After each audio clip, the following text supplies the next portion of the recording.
Chẳng mà đâu vậy ní tỏ bị việc muốn nhằm nông biểu này ngọc này bị Figma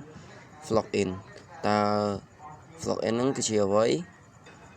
Plugin cái chia extension rồi có add on nó không Figma để chui mình thay một cái thay automation design tool export tool vì thua ca để cho nào bao giờ nó miễn phí ngay số là ha hai năng miễn phí phí chuyên môn chẳng nơi không này đã nhằm nông và hai nào này bị Plugin mà chúng nó này cần chọn cái dùng phở để chia icon egg background remove xem map thua ca lục tây hàng còi bỏ objectហើយ color ហ្នឹងសម្រាប់ផ្លាផ្ទៀងទាត់ color ឬការប្រើប្រាស់ color បានត្រឹមត្រូវ iconify ហ្នឹងគឺគេប្រើសម្រាប់ទាញយកនៅចំនួន icon ហើយនឹង lemon insert ហ្នឹងគេប្រើសម្រាប់ការទាញចំនួន text ឬក៏បន្ថែមនៅ text អញ្ចឹងដើម្បីយក plugin បានអ្នកនាងធ្វើការចុចលើ line នៃ Figma រូប logo Figma ហើយចុចមកពាក្យ plugin manage plugin ហើយយើងធ្វើការ search ជាមួយនឹង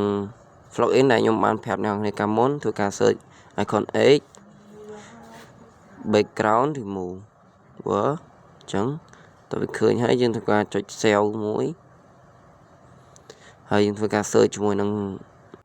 plugin ថែមទៀតដូចជា color អញ្ចឹងនេះ color pattern ធ្វើការចុច save ហើយនឹង search នៅ plugin ថែមទៀតដូចជា iconify សម្រាប់ធ្វើការទាញយក icon ចឹងយើងធ្វើការចុចដូចជាហោដងចឹងចុច save ដូចគ្នាហើយជាមួយនឹង unflash សម្រាប់ធ្វើការទាញយកនៅជាមួយនឹងរូបភាពដែលមានកម្រិតច្បាស់យើងធ្វើការចុច save ដូចដងហើយ lemon insert ហ្នឹងសម្រាប់ធ្វើការបន្ថែមនៅ text តែចឹងយើងធ្វើការ scroll មកក្រោមតិចយើងឃើញអានេះការចុច save ដោយហោដងចឹងហើយ